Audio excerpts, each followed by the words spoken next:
Hi, I'm Kat. I'm Arden 13. Welcome to our show, World Tiger. Building Dragon. Today we are continuing with some of World Anvil's summer camp prompts. Summer Camp is a program set up by the World Anvil team to promote world building as well as the community in general. There'll be a total of 33 prompts all throughout the month of July, so if you're looking to win some prizes for your submissions, don't miss out. World Anvil is a free in-browser tool that has everything that a world builder or a GM may ever need. They also have some really incredible subscription options, so make sure to check those out as well. It's totally worth it and affordable. If you're interested, please consider checking them out. But in any case, I think it's time we got to the prompt.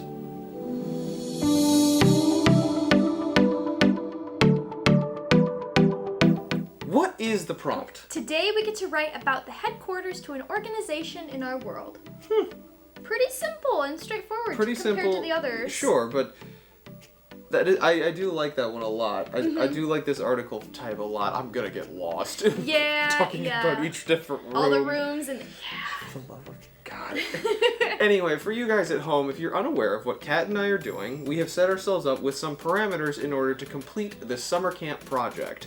Each of us has 30 minutes to answer the prompt. Each of our submissions have to be at minimum 300 words. After the 300 words and our 30 minutes are up, the two of us will come back together and share what we came up with. Some of our best ideas come from our collaborations. That they have. You ready for this? Yes. Let's do Time this. skip!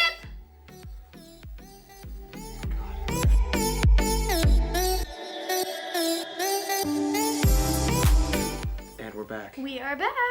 How'd you feel about this one? I had a lot of fun. Good. I had a lot of fun. I did get lost. You did get lost. I did get lost. But I guess it wasn't the fact that I had to write about the rooms necessarily. I misread this prompt as I have to talk more about the design and the layout of the building rather than just the building itself.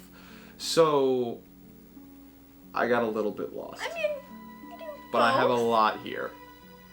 Oh, wow. Oh, wow. Yeah. So we should be okay. Okay, good. What about you? I kind of had a hard time getting a good picture in my brain. Architecture and buildings isn't something that I personally focus on a lot. It's something that I want to start focusing on, but it's not something that it's not something that I put a lot of brain power towards. So when it came to this, I was like, well, I have no idea what I'm doing. But in the last 15 minutes went by and I kind of had an idea, and then in that last 15 minutes I was like, I know what I'm doing now. I had an idea and I kind of went for it. Still not quite as fleshed out as I would like it to be. Still looks like you got a lot But there. I did get a good amount in here. Well, tell us more. So, I wrote about, the past couple ones I've definitely been focusing more on the country of Saint-Domingue. That's not by choice. I think it's just one of those areas that I, as a world builder, know a lot about and know that there are plenty of things to develop in that part of the world. So I wrote about the Sanctum of Veracity, which I think just means truth, if I'm reading that word right. Mm-hmm. Yeah, okay, anyway.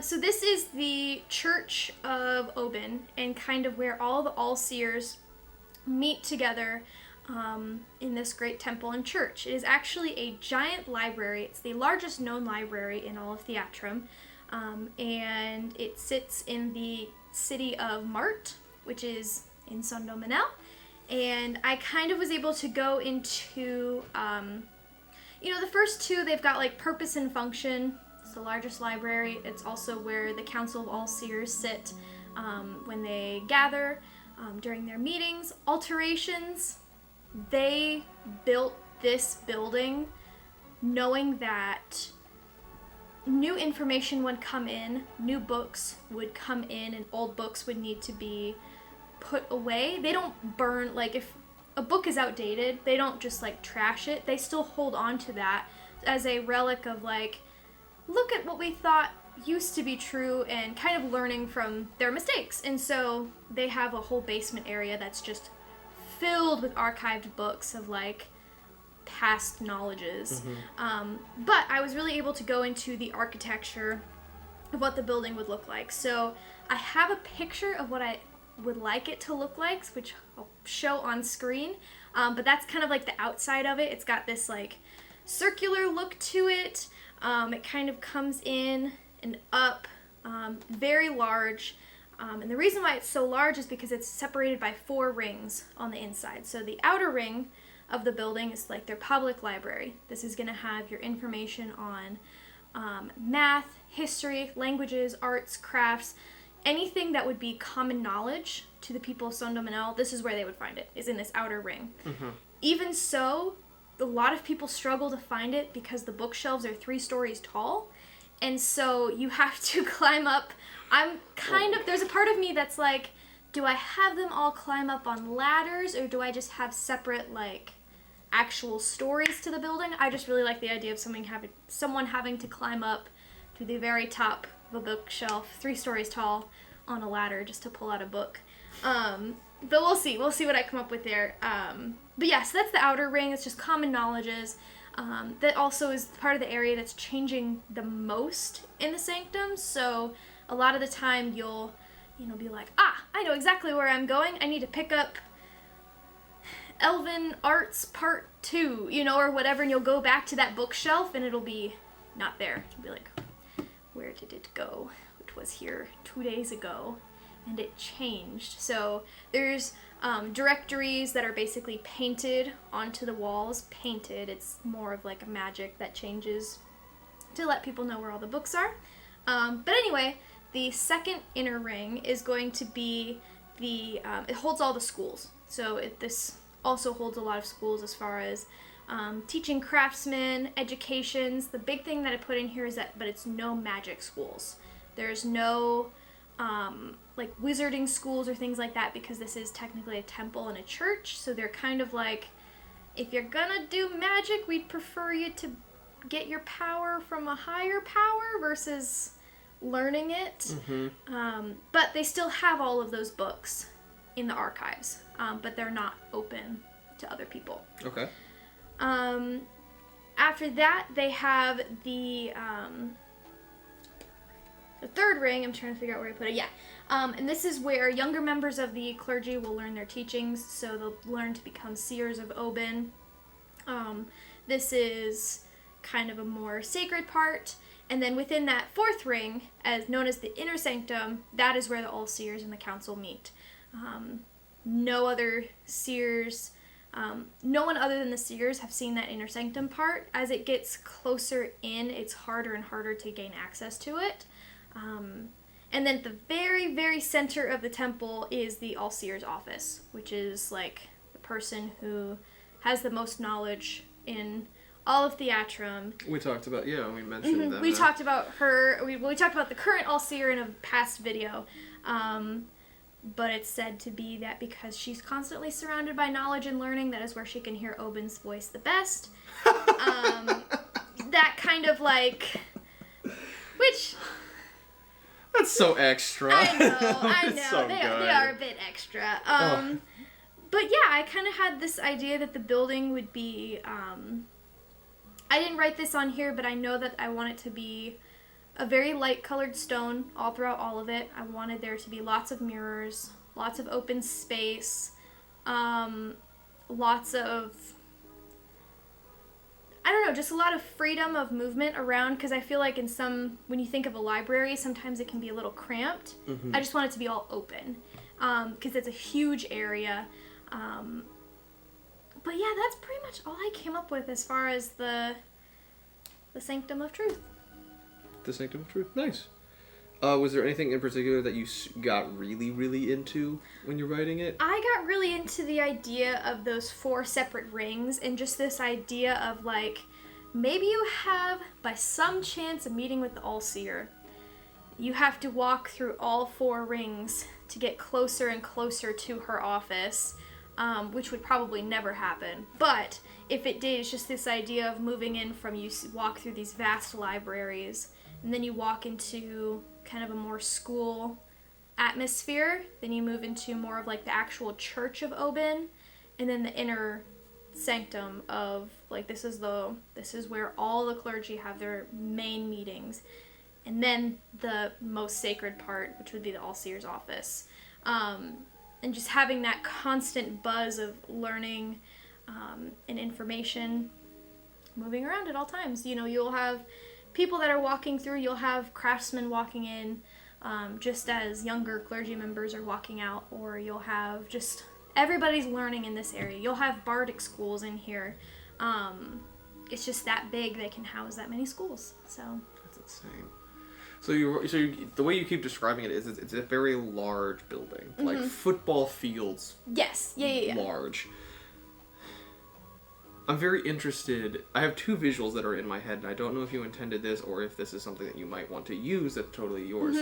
I like the visual of basically the catacombs, not necessarily the catacombs, but the underbuilding, where they like store all the old archived texts or whatever, and that just like continues to grow year after year because they keep bringing in new texts, so old text gets archived, so they just have like basically you've got this big structure on top, and then underneath is a structure and a system that just keeps expanding. That just gave me a really, really awesome idea, because part of one thing that I haven't really talked about with my world is the Underdark and how kind of that Undercity works. And that works really well with that idea. Well, that's yours. And the other one is for the All-Seer's office.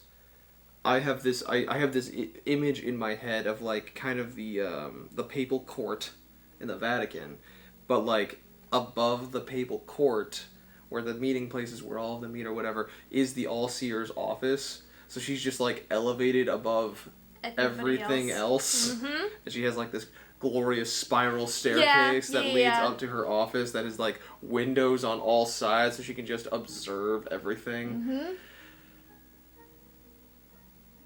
I think I'm going to use both of those. I want to go to Sanctum now.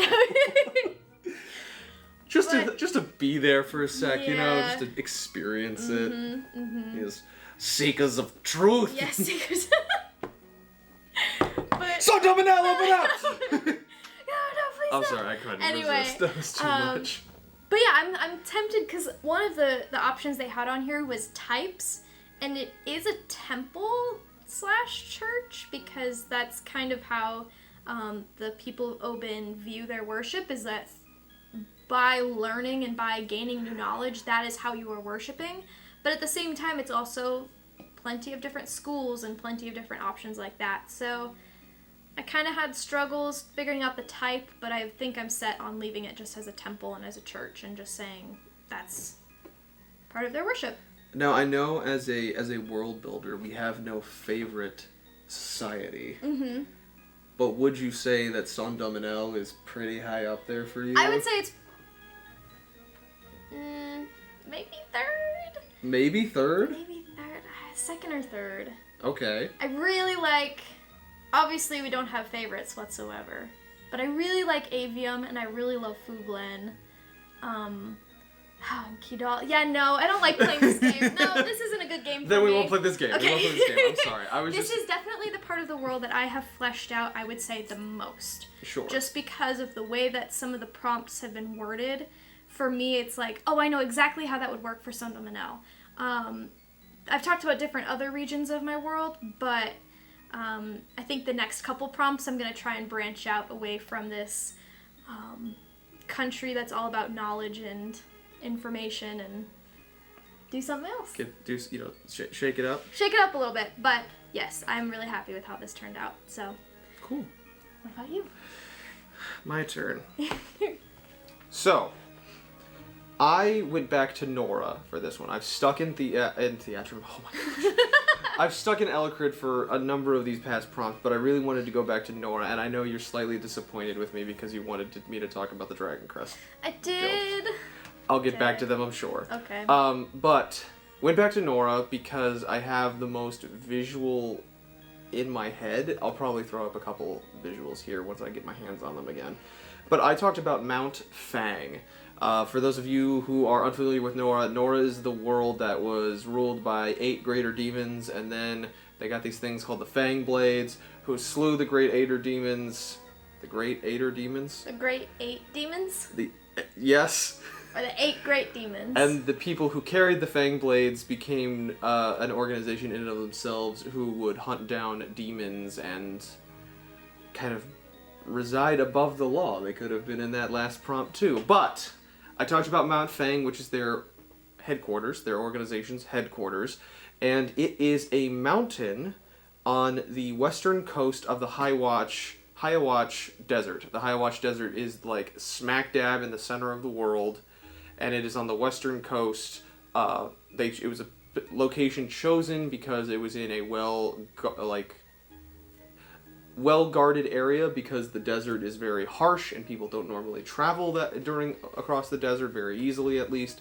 And for whatever reason, whether by magical means or otherwise, Mount Fang is almost like an oasis in the desert. Of course, it's on the western coast, like it's right up against the ocean, but 200 yards east is the desert, but there's they have grassy fields leading up to this mountain and trees, a carnivorous kind of climate area. So it's a very nice location for them to have their organizational headquarters. The way that I have this set up, the purpose and function, it is supposed to function as both a headquarters, a functional, organizational building, as well as a domestic domicile for the Fangbladers and their vassals, their loyal cohorts, the people that follow them around and have different powers. I don't think I've talked about the vassals on this. Oh my god, there's so much information. There's so much. We're not getting into it. Just know that the vassals... they hang out there. They hang out there.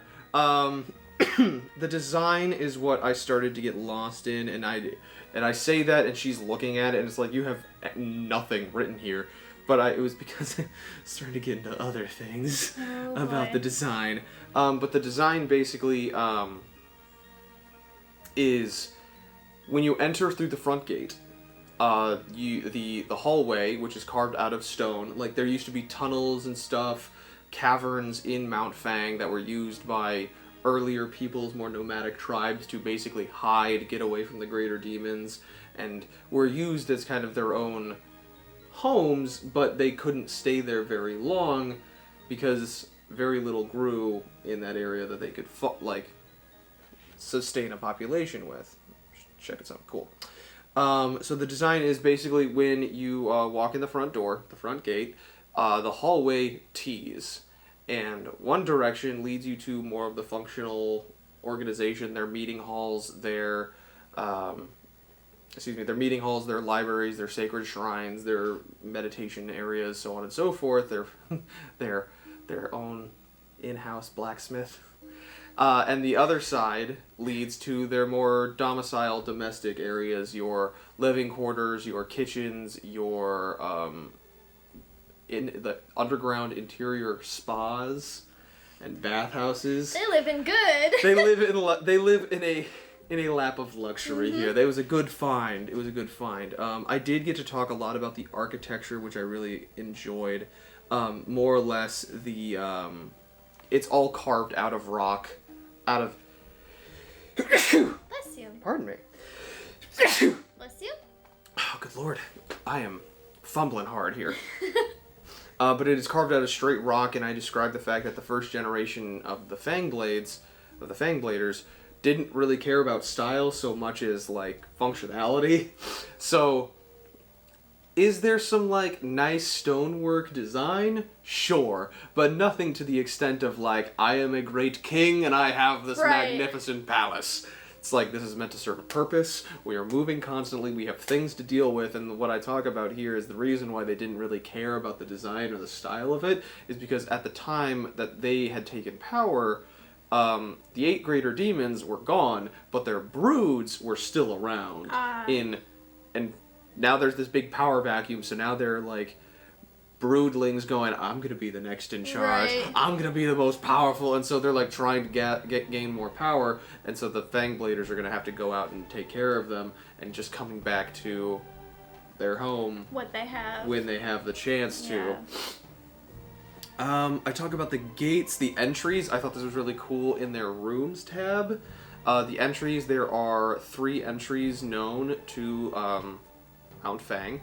The first is across a very long bridge that stretches across the lagoon at the south side of the mountain that leads into the front gate, which nobody really knows if it was like this before the Fangbladers came there, but the front gate, the edifice of the mountain, is carved and shaped into resembling that of a fanged maw. And they don't know whether or not that was there before or not, but it's just a thing. And then beyond that is the wrought iron gate that does what wrought iron gates do. It holds back people from getting in. And then beyond that, in the main gate or whatever, is 2 large sturdy wooden doors with an inscription on it that reads something to the effect of, "The 8 greater demons are gone, we yet remain." Yes. As kind of like a... Yes. To the rest of the world, I kind of mentioned the whole idea when I talked about the Fangblades initially, that to many people of the world, the Fangbladers and those who carry the Fangblades and their vassals are heroes. Mm-hmm. Because they killed the demons, they slew the demons, and let humanity prosper. But to other people, they're wary of the Fangbladers because they think they're being sickened over time by the demon. I will leave that for conjecture. For people to try to, debate or what have you. But the 2 other entries that I talked about is there's one at the summit, which leads out to kind of like this training ground area towards the peak of the mountain. It is very difficult to get to from outside of the mountain, but it's as easy as ascending a flight of stairs from within the mountain. Mm-hmm. And then the other entry, the last entry that I note here is off the northern cliff face of the mountain is this stone-cut balcony and veranda where any aerial entrance from any of the Fangbladers is permitted, and just beyond this entry are the stables in which to hold these. So I mentioned that there was a demon dragon, so there is a dragon Fangblader. He and his vassals all ride around on little dragons. Yes! So they just drop in. There are also giant eagles and things. Right. It's a fantastical world. Alterations... Basically, the way that tunnels normally work in a cave, they can be winding, they can, have varying sizes or what have you, but really what I talked about in the alterations is making the hallways make sense enough or leveling them out. Mm-hmm. The standard things that you would do in order to create a functional living space. But the other thing that I wanted to note the fact was that there was no stonework ever put in. It was all negative. It was all like carving out of stone. There was no like putting things here, like put a support beam here. It was all carved out. So if nothing else, the people and the artisans that they had, the masons they had carving out this home for themselves, knew what they were doing. Sounds very cold. Sounds very cold, as in like, burr? Yeah, I mean it's carved out of stone, like. Well, yeah, we don't have. But no they have those. insulation? Well, they have the hot springs. Oh, never mind. Down They've got below the hot that springs. keeps things kind of, nice. Well, you just think of everything. I don't. I definitely don't. We kind of went into the history a little bit. Nothing really nuanced there, besides the fact that they sought it out because because the High Watch Desert is a centralized location in the world, and so this was centralized enough. It's a little off. It's on the western coast, but it's central enough that they could still get where they need to go and be ever present as they can be. The last thing we talk about here is tourism, and tourism is always interesting for me, especially because I don't normally write about Eiffel Towers or Statues of Liberty. But for tourism, I got into the whole concept of the common folk, the children of Nora, don't come to Mount Fang uninvited. Yeah. If you're an army trying to take over the place, good luck. Yeah. But nobody comes here, none of the small folk who have any ill will or what have you, come here uninvited. Normally what they will do is that some pilgrims will congregate along the border of the territory and just gaze upon the mountain as it rises out of the forest. And that's satisfying enough for them. Yep. So, relatively simple, relatively straightforward. I want to go more in depth about the rooms and the things that are present, like the meeting hall. the map room. There's a big library, and then there's one room in particular that I wanted to talk about, and the room is just dedicated to a single monolith. It's an 8-sided monolith, and on this monolith is written all of the creeds of the Fang blades. Oh yeah. So there's I think I wanted to talk about that when a commonly used document during that one, but I was like, this isn't common. No, this is a very secret, singular thing that is very sacred to the Fang bladers, because for all of them, in order to unlock and understand the powers of their Fang blade, they have to understand their creed. Mm-hmm. This bond that they have, this spoken verbal bond that they have with their weapon. So that's kind of where I'm at right now.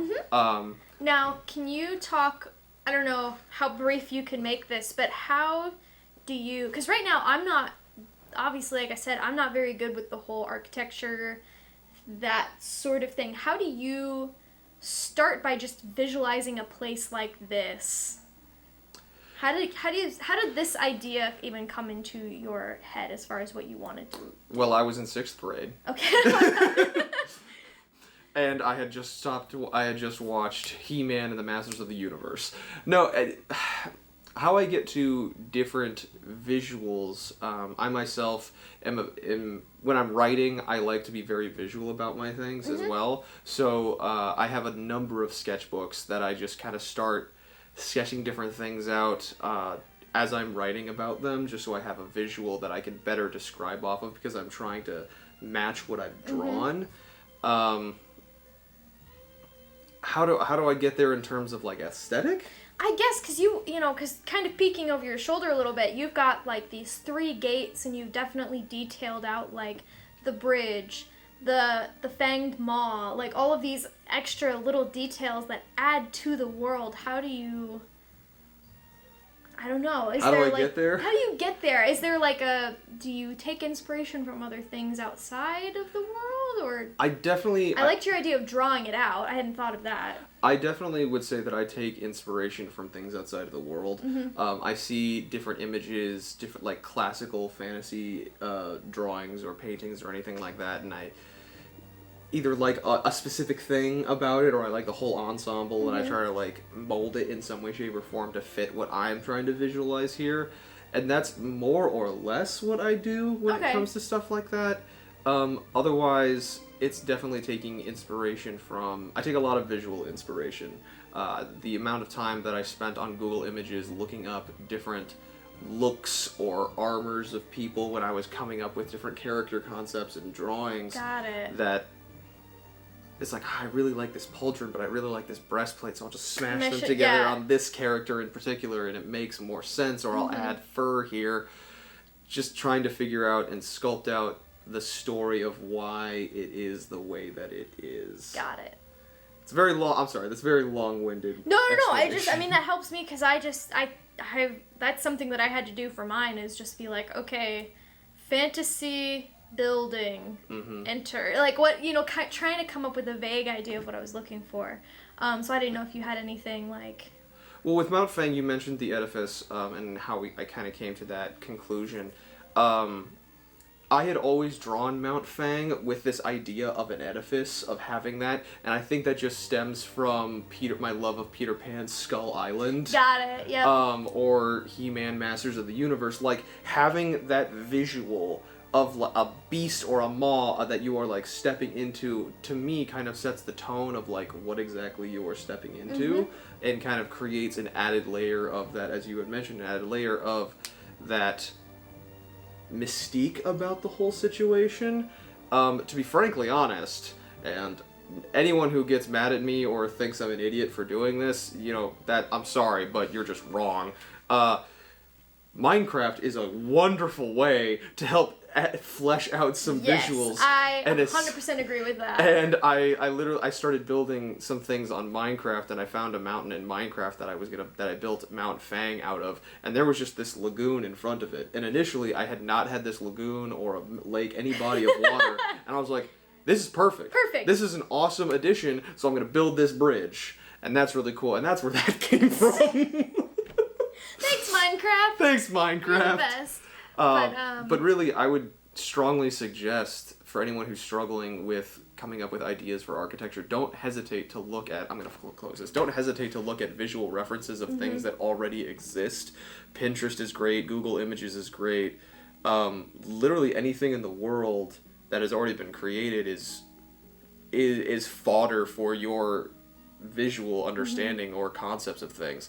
I found a artist's rendering of the Forbidden City like a week ago, and that was really cool, not specifically for this, but for something else that I was working on. It's like I had never seen like a rendering that in that detail, and my mind just... So we kind of got into a tangent, which is fine. Which is great. Which is great. I needed to know how to... Sure. I think, if nothing else, this is a topic that we should definitely revisit at some point, because we can expound upon it for much longer. Yes. Yeah. So, if you have no other questions, that's what I have. Yeah. No, I think you answered all of mine, and I really like the visual you came up with. That's pretty cool. Use what you can to create and flesh out your world. If it's visuals that you're lacking because you yourself can't come up with the visuals, use something that already exists and mold it into something that is more akin to what you yourself are seeing. There's no harm in that. There's no harm in taking something that you really enjoy from one setting and transferring it over to yours, as long as you do it tastefully and do it with your own spin and flavor on it. Right. Because we live in a world that has so much creative, like, juices just flowing all of the time. Right. That we got to help each other out. There's something out there that will help you get those ideas going. And also taking things that... For me, if I may use an example, taking things like different cultures that exist that are like nearby to each other and seeing what would happen if you mesh those together in an interesting way. I'm thinking, if I may take a moment, I'm thinking of in Ellecrid, there's the country of Saliohapt.